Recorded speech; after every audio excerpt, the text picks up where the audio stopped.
জিলহজের চাঁদ ওঠার পর থেকে নিয়ে ইয়াউমুন নাহার কুরবানির দিন পর্যন্ত 10ম দিন, অর্থাৎ জিলহজের 10ম দিন, যেটাকে ইয়াউমুল উদহিয়া অথবা ইয়াউমুন নাহার, এই কুরবানির দিন বলা হয়। এই যে 10টা দিন, 1 তারিখ থেকে নিয়ে 10 তারিখ, এই 10 তারিখ পর্যন্ত এই 10 দিন এবং 10 রাতও আল্লাহর কাছে অত্যন্ত অধিক গুরুত্বপূর্ণ এবং ফজিলাতপূর্ণ।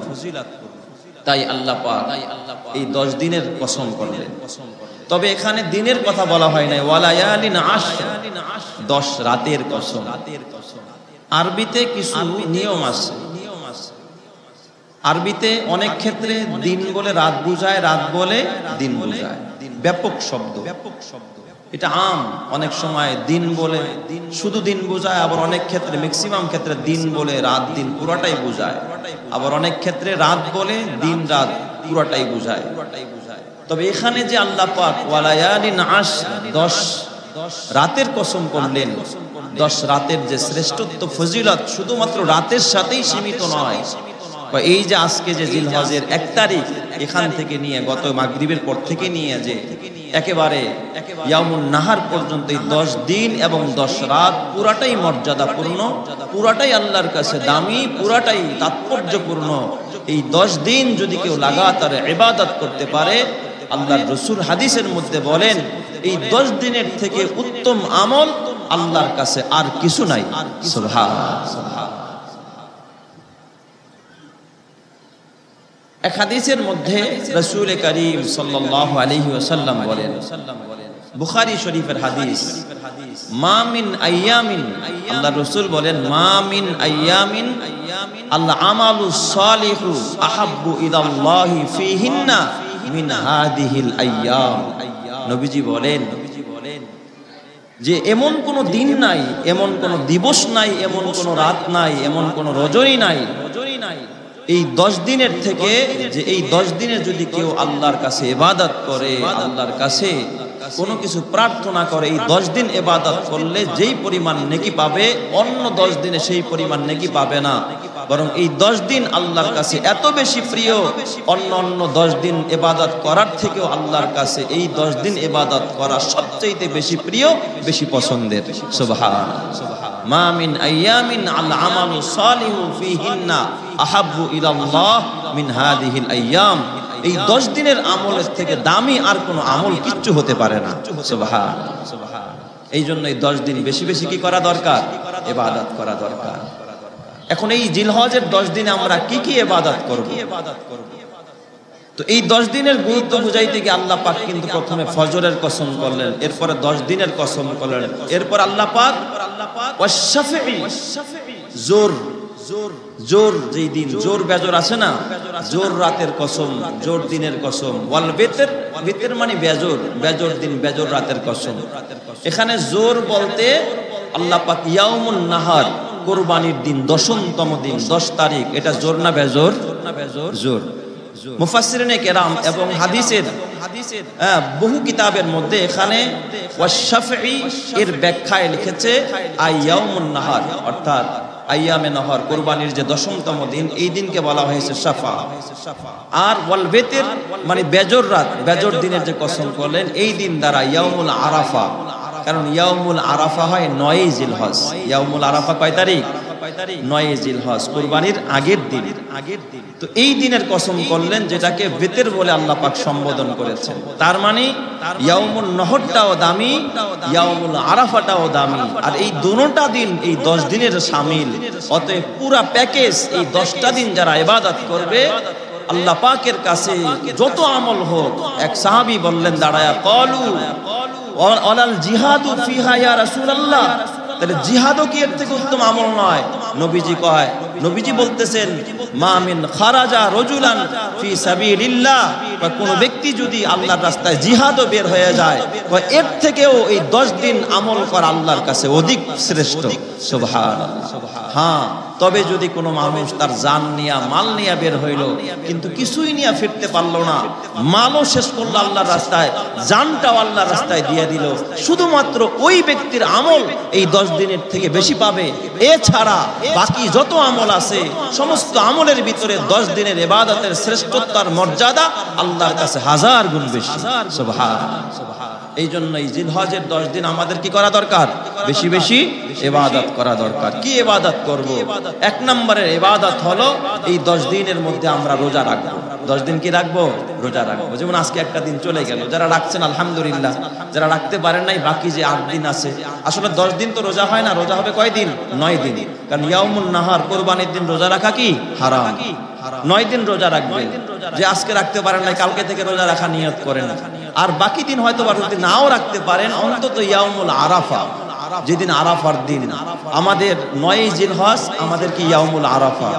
আর আলহামদুলিল্লাহ এই বছর আরবি তারিখ আর ইংরেজি তারিখ সেম। আজকে ইংরেজিও 1 তারিখ, আরবিও কি 1 তারিখ, তথা আগামী 9 তারিখ হলো আরাফার দিন। ওই দিন অর্থাৎ 8 তারিখ দিবাগত রাত্রে খাবার খেয়ে 9 তারিখ হলো ইয়াউমুল আরাফা। যদিও 8 তারিখে সৌদি আরব ইয়াউমুল আরাফা হবে, কিন্তু সেই দিন সৌদি আরবে যেখানে ইয়াউমুল আরাফা হয় ওইটাই আমাদের জন্য ইয়াউমুল আরাফা না। আমরাও তো তাদের একদিন পরে ঈদ করি, তাদের একদিন পরে রোজা শুরু করি। এটাই তো স্বাভাবিক আমাদের দেশে কি হয়ে গেছে, হ্যাঁ, ভৌগোলিক ভাবে রেওয়াজ হয়ে গেছে। এবং আমরা চাঁদ দেখে ঈদ করি, চাঁদ দেখে আমরা রোজা রাখি। ঠিক তদ্রূপ আমাদের বাংলাদেশে যেদিন 8 তারিখ হবে ওই দিন হবে ইয়াউমুল আরাফা। আরেকটা খোঁজ খবরই আপনাদেরকে শোনাই, আলহামদুলিল্লাহ এই বছর হয়তোবা ইয়াউমুল আরাফা পড়ছে কোন দিন? জুমার দিন। একটা রোগ মুখে প্রচলন আছে, যদিও এটা হাদিস দ্বারা প্রমাণিত না, যদি শুক্রবার ইয়াউমুল আরাফা হয় এটাকে হজ্জে আকবরী বলে। অনেকে কি বলে? হজ্জে আকবরী বলে। আলহামদুলিল্লাহ হয়তোবা এই ইয়াউমুল আরাফার দিন, জুমার দিন, এই দিন আমরা হয়তো আরাফার ময়দানে থাকবো। আল্লাহ যেন হাজিদের বরকতে গোটা বিশ্বের মুসলমান আপনাদেরকে আল্লাহ পাক কবুল করেন, মাফ করেন, সবাই বলি আমিন। তো ইয়াউমুল আরাফার রোজাটা অত্যন্ত গুরুত্বপূর্ণ, অত্যন্ত দামি। এটা হাজিদের জন্য না, কারণ হাজিরা সেখানে নফল ইবাদত করবে, রোজা রাখলে ক্লান্ত হয়ে যাবে। অনেকে বলছে হাজিদের জন্য আরাফার ময়দানে রোজা রাখা মাকরুহ। কিন্তু আপনি তো বাংলাদেশে, যে যেই দেশে আছে সেখান থেকে ইয়াউমুল আরাফার দিন তথা 9 জিলহজ, বলেন তো কয় তারিখ?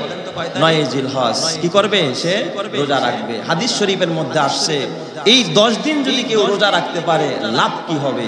হাদিসের মধ্যে আল্লাহ রসুল বলেন, কেউ যদি এই জিলহজ মাসের 10 দিনের এক দিন রোজা রাখে, 1 দিনের রোজার বরকতে আল্লাহ পাক তার আমলনামায় 1 বছর রোজার সওয়াব দিয়ে দিবে। সুবহানাল্লাহ। তাহলে 9টা রোজা রাখলে কয় বছর রোজার সওয়াব?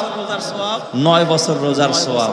কয় তাহলে আরাফার দিনে রোজা রাখলে এক্সট্রা আরো কিছু সওয়াব আছে। কি সওয়াব? আল্লাহ রাসূল বলেন, সিয়ামু ইয়াউমি আরাফা ইন্নী আহতাসিবু আলাল্লাহ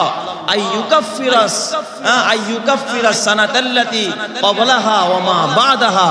কেউ যদি ইয়াউমুল আরাফার দিনে রোজা রাখে 1 বছরের রোজার সওয়াব তো আল্লাহ দিবেই, অপশনাল ভাবে তাকে আল্লাহ পাক অতীতের 1 বছরের গুনাহ, ভবিষ্যতের 1 বছরের গুনাহ মাফ কইরা পবিত্র বানায়া দিবে। সুবহানাল্লাহ।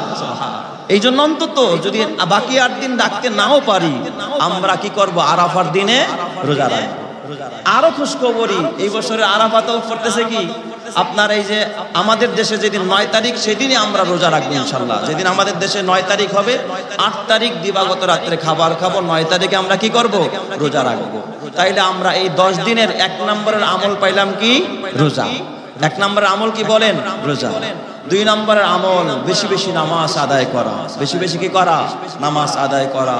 নফল পারেন, সুন্নত পারেন, মুস্তাহাব পারেন, নিজের জীবনের কাজা নামাজ পারেন, যত বেশি শুকরিয়ার নামাজ আদায় করবেন।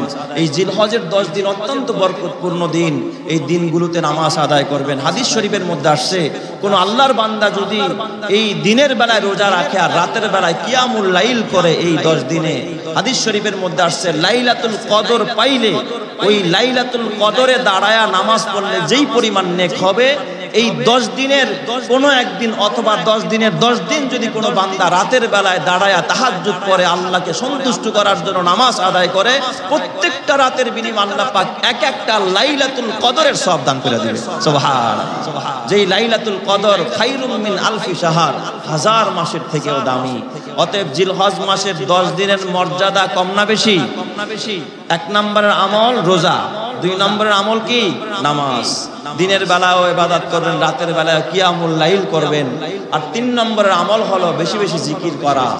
এই 10 দিনে কি করা? বেশি বেশি জিকির করা। যখন সময় পাবেন সুবহানাল্লাহ, আলহামদুলিল্লাহ, লা ইলাহা ইল্লাল্লাহ, আল্লাহু আকবার, বেশি বেশি আল্লাহ পাককে স্মরণ করা, তাসবিহাত জপা।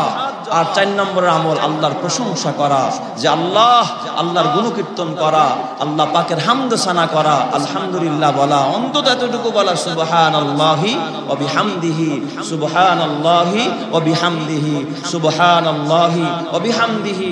আর বড় আমল যদি করতে পারেন সুবহানাল্লাহি ওয়া বিহামদিহি, সুবহানাল্লাহিল আযীম। এইভাবে করে বেশি বেশি তাসবিহ পড়া, বেশি বেশি হামদ সানা করা। কোন বান্দা যখন বেশি বেশি হামদ সানা করবে, জিকির করবে, আল্লাহ পাকের প্রশংসা করবে, এই 10 দিনে অন্যান্য দিনে অন্যান্য রাতে ইবাদত করলে যেই পরিমাণ সওয়াব হইতো, আল্লাহ তার তুলনায় 1 বছরের নেকি তার আমলনামায় দান করে দেবে। সুবহানাল্লাহ। এই জন্য বেশি বেশি জিকির করা, হামদ সানা করা, আল্লাহ পাকের প্রশংসা করা, আল্লাহ পাকের শুকরিয়া বেশি বেশি আদায় করা। আর 5 নম্বর আরেকটা আমল, বেশি বেশি সাদকা করা। এই 10 দিনে বেশি বেশি কি করা ভাই? সাদকা করা। আর এই 10 দিনের ভিতরে আরো একটা সবচেয়ে বড় আমল হলো কুরবানি করা। কুরবানির 10মতম অর্থাৎ ইয়াউমুন নাহারে কুরবানি করা। এটা সুন্নাত না মুস্তাহাব? কথা বলে না। কুরবানি করা হলো কি? ফরজ। কুরবানি করতে হবে। ইয়াউমুন নাহার অর্থাৎ জিলহজ মাসের 10 তারিখে কুরবানি করা। আল্লাহর রাসূল হাদিসে পাকে বলেন, মান কানা লাহু সাআতান, যার তৌফিক আছে কুরবানি করার মতো, কুরবানি দেওয়ার যোগ্যতা আছে, ওয়ালাম ইউদাহি, কিন্তু কুরবানি করলো না, আল্লাহর রাসূল বলেন ফালা ইয়াকরাবান্না মুসাল্লানা, সেজন্য আমার এই ঈদগাহের ধারে কাছেও না আসে। কত বড় হুমকি, কত বড় ধমকি! এই জন্য যার সামর্থ্য আছে সে কুরবানি করবেন।